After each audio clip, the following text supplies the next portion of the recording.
C'est le podcast AWS en français, on parle de l'actualité des 2 dernières semaines dans le petit monde d'AWS et la grande actualité de cette semaine c'est le cloud souverain européen, on en parlera un bon petit moment, mais il ne s'est pas passé que ça non plus depuis le début de l'année, donc on passera l'ensemble de l'actualité en revue, on parlera de Qwik, de Kiro, de Lambda, de CS et de EC2.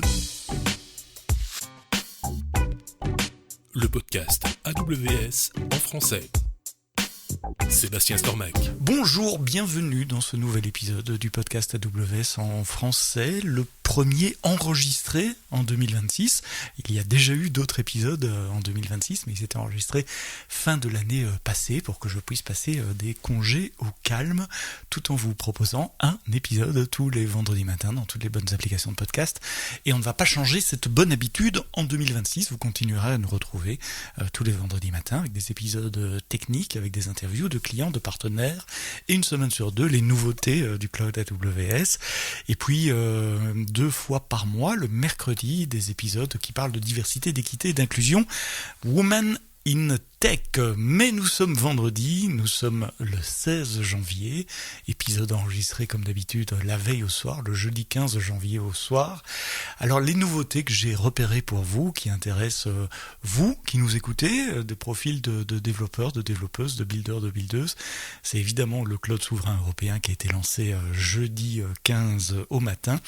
Mais, comme je l'ai dit dans l'intro, il s'est passé d'autres choses également dans ce petit monde d'AWS, et je vais d'abord parler des quelques nouveautés. Il n'y a pas grand chose comparé à l'actualité habituelle, mais on va d'abord parler des quelques autres nouveautés avant de se lancer dans le cloud souverain européen, et puis je vous inviterai évidemment à écouter l'épisode entier dédié au cloud souverain européen avec Stéphane Adinger qui était mon invité fin décembre. La première nouveauté que j'ai repérée pour vous, elle date d'il y a une semaine déjà, c'était le 8 janvier, c'est Amazon Qwik qui ajoute des AI agents. Alors Qwik, c'est une suite, moi je la qualifierais d'une suite bureautique AI, c'est un outil pour les end-users, pas pour les builders, buildeuses, mais nous sommes des end-users aussi, donc il est à activer sur votre compte AWS et puis vous donnez accès à travers un système de single sign-on de votre entreprise à Qwik, et c'est l'outil que nous utilisons chez Amazon quand nous avons besoin d'agents conversationnels.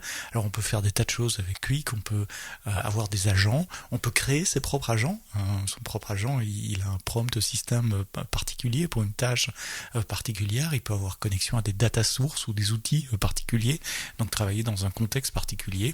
On peut partager des agents qu'on a créés avec nos collègues, et il y a un système de discovery, de recherche et de recherche d'agents. Il peut faire des flows. Un flow, c'est par exemple ce que je fais avec le podcast, je upload un fichier MP3, il me fait la transcription, il génère le message pour les réseaux sociaux et le résumé que vous voyez dans vos épisodes de podcast. Donc ça, c'est des choses qu'on peut faire avec Qwik. Il a une large base de données de connecteurs vers des data sources, OneDrive, Slack, Office 365 et j'en passe. Et puis des connecteurs MCP aussi. Et toute une tonne d'outils MCP. Chez nous en interne, il est connecté à toutes nos sources de données, nos wikis, nos repositories de présentation, de documentation, etc. Donc on a vraiment des réponses extrêmement pertinentes, extrêmement contextualisées. Alors c'est quoi la nouveauté pour Qwik ? Parce que Qwik, c'est pas nouveau, hein. Ça s'appelait Qwik Suite, ça a été renommé Amazon Qwik à reInvent. Et la nouveauté, ce sont des agents spécialisés pour travailler avec des sources third party. Donc maintenant, vous pouvez le connecter à Box, à Canva, à PagerDuty pour avoir des tâches automatisées ou des chats pertinents. Par exemple, vous pouvez aller chercher des données sur PagerDuty, générer une présentation dans Canva et puis faire une query sur des documents qui sont stockés dans Box. Tout ça directement depuis l'interface de Qwik. Il a aussi des nouvelles actions qui permettent d'agir sur GitHub, sur Notion, sur Canva, sur Box, sur Linear, sur Hugging Face, sur Monday.com, sur HubSpot, Intercom et encore plus. Bref, c'est une suite AI entièrement connectée. Vous devez configurer un peu, hein, on commence pas comme ça, il faut configurer ses data sources, ses MCP, etc. Mais une fois que c'est fait, c'est vraiment un booster de productivité. Et je vous invite à aller regarder Qwik, Amazon Qwik. À propos d'agents, vous le savez, à reInvent, on a lancé Kiro, j'en ai parlé beaucoup dans les épisodes de reInvent l'année passée. Kiro, c'est l'IDE agentique pour les développeurs qui possède également ce qu'on appelle des powers. Alors un power, c'est quoi? C'est une configuration de Kiro qui lui donne du contexte via des steering documents et des MCP. Par exemple, cet après-midi, j'ai fait et j'ai publié sur mon GitHub une power pour les développeurs Swift qui donne tout un ensemble de guidances sur comment programmer en Swift 6 moderne, avec la concurrence, etc. Optionnellement, on peut lui mettre des MCP aussi, si vous avez des MCP pour la doc, et donc vous pouvez partager ces powers dans votre équipe de manière à donner un contexte spécifique pour un ou plusieurs projets. En fait, comme je travaille à la fois en Python, à la fois en Node.js, à la fois en Swift, avoir tous ces steering documents en permanence dans mon IDE, partagés dans le contexte de toutes mes questions, quel que soit le projet sur lequel je travaille, c'était pas très pertinent parce qu'il s'en mêlait un peu les pinceaux parfois entre Python, Node et Swift. Maintenant, je peux dire, voilà, sur ce projet-ci, j'utilise le Power Swift, sur celui-là, j'utilise celui Python, et sur celui-là, j'utilise celui Node.js. Donc, je m'assure que mon agent IA a le contexte qui est pertinent à mon projet à un moment donné, ni plus, ni moins. Et ça aussi, ça aide à faire des réponses qui sont décidément beaucoup plus pertinentes et précises.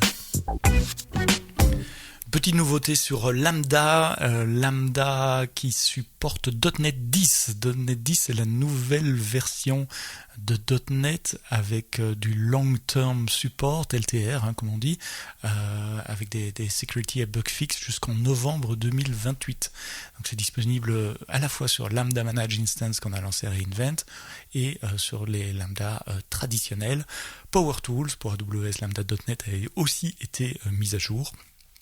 Et comme d'habitude, vous l'utilisez à travers la console, la CLI, SAM, le CDK, CloudFormation ou votre outil d'IASC, d'infrastructure as code préféré. C'est disponible sur toutes les régions, y compris GovCloud et la Chine. ECS Managed Instance, donc cette possibilité qu'on a lancée il y a quelques semaines qui permet de faire tourner vos containers ECS sur des instances EC2 managées par le service ECS mais qui tournent dans votre compte. Ça vous permet de choisir des instances ECS spécifiques avec des caractéristiques matérielles, CPU, mémoire, I/O spécifiques à vos workloads par exemple, sans avoir à gérer ces instances vous-même. C'est ECS qui gère ces instances pour vous. Eh bien, une des grandes demandes depuis qu'on a lancé Managed Instance, c'était la possibilité d'inclure des instances spot. Vous savez, ces instances qui sont vendues à un coût plus bas, mais qui peuvent être reprises par AWS n'importe quand on a besoin de capacité. Eh bien, maintenant, c'est possible. Vous pouvez utiliser Amazon ECS Managed Instance avec EC2 Spot Instance qui vous permet de baisser vos coûts pour les tâches qui permettent en tout cas d'être interrompues et reprises après. Et puis une chouette nouveauté côté EC2, j'ai besoin d'un peu de contexte pour vous expliquer, mais en une ligne, toutes les API EC2 supportent maintenant le Availability Zone ID. Alors je dois vous expliquer ce que c'est. Les Availability Zones, ça vous savez ce que c'est. Ce sont des groupes de data centers, il y en a au minimum 2, la plupart du temps 3, parfois beaucoup plus dans une région, ce qui vous permet de construire des solutions qui sont résilientes au cas où on perdrait un groupe de data center. Votre application continue de fonctionner dans un autre groupe de data center dans la même région. Les zones de disponibilité, puisque c'est comme ça qu'on dit en français, portent des petits noms sympas, A, B, C, D, E, très facile, mais ce qu'il faut savoir, c'est qu'entre deux comptes AWS, la zone de disponibilité A ne référence peut-être pas le même data center. Pourquoi ? Parce que lorsque vous créez un compte, on fait une assignation aléatoire entre les ID des data centers et les ID des zones de disponibilité.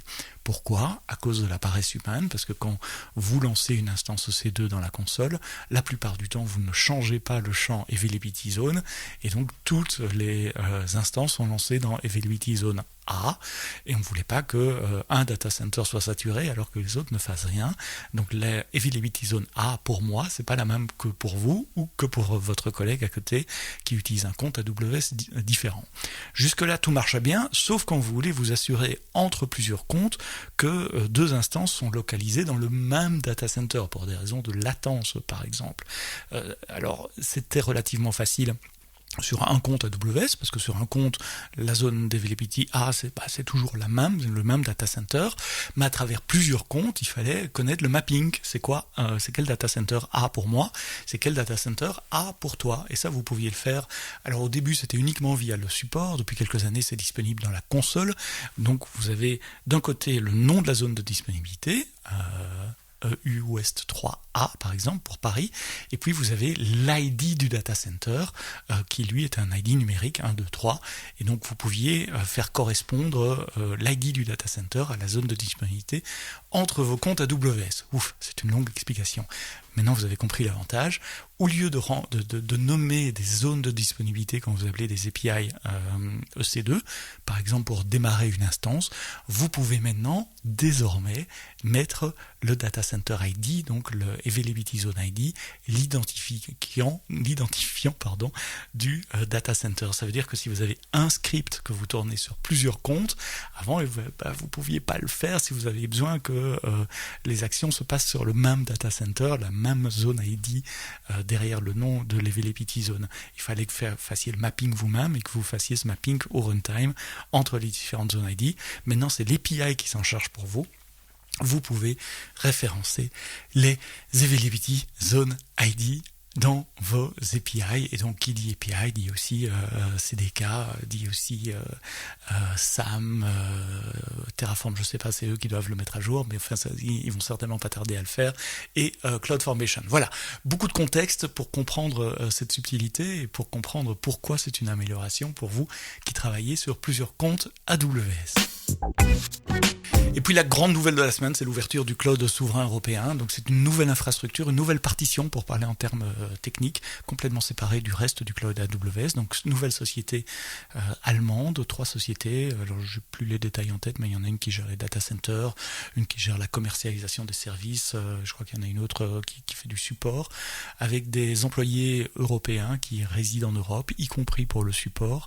Une partition séparée, donc c'est le petit nom dans les ARN. Vous savez, ARN 2 points, vous aviez AWS jusqu'à présent, et bien maintenant c'est AWS EUSC, European Sovereign Cloud. Ça veut dire un nouveau système IAM, ça veut dire que votre compte AWS ne fonctionne pas sur le European Sovereign Cloud. Il faut recréer un compte route, il faut recréer ses rôles, ses utilisateurs IAM, et aucune donnée échangée avec les États-Unis, aucune donnée des métadonnées par exemple. Jusqu'à présent, même si vous le déployez sur la zone Paris, certaines métadonnées remontent aux États-Unis, ne fût-ce que pour la facturation. On a besoin de savoir combien d'heures vous avez utilisé telle instance et telle instance. Le pipeline de facturation fonctionne sur US East 1, donc ces données remontées aux États-Unis, ça ne sera pas le cas de European Sovereign Cloud, puisque même le pipeline de facturation a été transposé en Europe. Il y a une copie du code source en Europe et le système est entièrement conçu pour pouvoir fonctionner dans le pire des cas. Le pire des cas étant un kill switch, plus de connexion Internet entre les États-Unis et l'Europe. Il fonctionne avec des DNS serveurs indépendants qui rapportent à des top-level domain name européens, .eu par exemple. Il y a des nouvelles clés cryptographiques root qui ont été établies et qui sont hostées dans des HSM en Europe. Bref, une infrastructure séparée, du personnel européen exclusivement, des nouvelles sociétés européennes qui répondent aux droits européens, des dirigeants européens aussi qui ont comme obligation pénale, comme tous les dirigeants d'entreprise d'ailleurs, de respecter les lois européennes et de travailler au mieux pour leurs clients, c'est-à-dire qu'ils ont la possibilité de refuser des injonctions de pays non européens, et ils sont dans leurs droits en faisant ça, et Amazon ne pourra pas les virer car ils ont même une clause spéciale dans leur contrat qui leur garantit la continuité de l'emploi en cas de respect des règles européennes par rapport aux règles d'autres pays qui viendraient demander des comptes. Tout ça c'est expliqué dans un blog post que j'ai publié ce matin, 14 janvier, donc vous trouverez les liens dans les notes de ce podcast. Et puis c'est super bien expliqué par Stéphane Adinger, qui est directeur technique d'AWS France, qui était dans le podcast AWS en fin d'année, en décembre, pour expliquer l'ensemble des contrôles qui ont été mis en place. Beaucoup de contrôles qui existent déjà, le droit de mettre vos données dans une région et de garder ces données dans une région et de vous laisser décider si ces données peuvent être copiées dans une autre région. Ça existe déjà dans le cloud, commercial, le cloud traditionnel, la partition AWS, grâce à Nitro qui assure une isolation très forte des charges de travail des clients et qui empêche les employés AWS d'accéder aux données des clients. Donc tout ça est évidemment présent dans le cloud souverain européen, mais c'est pas nouveau, ça existait déjà. Donc vous avez le choix d'où vous allez mettre vos données, de qui y a accès, de configurer si ces données peuvent sortir ou pas sortir. Et tout ça, ça a été audité, certifié, SOC 1, SOC 2, SOC 3, ISO 29007, et la certification C5 de BSI, qui est le plus haut niveau de certification de sécurité du gouvernement fédéral allemand. Je vous laisse découvrir tout ça en audio si vous êtes fan de l'audio dans le podcast que Stéphane m'a fait le plaisir d'enregistrer en décembre. Par écrit dans le blog post. Le blog post est en anglais, mais comme c'est un sujet européen, il a été traduit également en allemand, en français, en espagnol et en italien, ce qui vous donne de la lecture pour ce week-end. J'en dis pas plus parce que Stéphane le couvre très bien, le blog post également, mais c'est évidemment un milestone, une étape majeure pour le développement d'AWS en Europe, pour l'engagement d'AWS vis-à-vis des clients européens. Et puis on verra maintenant quels sont les clients qui vont déployer leur infrastructure sur ce cloud souverain européen. Ça s'adresse pas à tout le monde, hein. C'est évidemment plutôt les entreprises publiques, les institutions européennes ou les entreprises qui travaillent dans des secteurs hautement réguliers. On ne sait pas encore qui va l'utiliser, mais enfin on peut imaginer des entreprises dans le domaine financier, dans le domaine de la défense, de l'aérospatiale par exemple, qui utiliseraient ce cloud-là. Attention en pricing, c'est un poil plus cher que le reste. Je viens de voir un blog de notre partenaire de formation en Allemagne qui s'appelle TechRacer, qui a comparé les prix différents services par différents services avec la calculette de pricing qui inclut déjà les prix de l'European Sovereign Cloud, et leur observation c'est que c'est environ 15% plus cher que la région de Francfort. Bref, de la lecture, essayez-le, vous pouvez créer un compte. J'ai créé mon compte cet après-midi. C'est un nouveau compte route, il faut une carte de crédit ou un agreement de billing, de facturation comme d'habitude. Si vous créez votre compte, n'oubliez pas de mettre le multi-factor authentication et n'oubliez pas non plus de mettre une alarme de billing. Ce sont des meilleures pratiques quand on crée des nouveaux comptes sur AWS, qu'ils soient souverains européens ou pas. Je vous remercie d'avoir écouté l'épisode du podcast AWS en français jusqu'au bout. Rendez-vous la semaine prochaine, non pas un, mais pour 2 épisodes. Mercredi, nous aurons un épisode Women in Tech où on parlera éducation avec Pierre Chirart, qui nous parlera des différents programmes qu'AWS met en place pour faciliter l'apprentissage du cloud, collège, lycée, BTS, école d'ingénieurs, maîtrise en détail. Et puis vendredi, c'est Philippe de Maison que j'aurai le plaisir d'accueillir. On parlera Green IT et ce qu'AWS fait pour réduire l'empreinte carbone du cloud et ce que vous pouvez faire, les dashboards qui sont à votre disposition pour comprendre votre consommation carbone dans le cloud. Ça, c'est le programme du podcast AWS pour la semaine prochaine. Mais d'ici là, quoi que vous codiez, codez-le bien.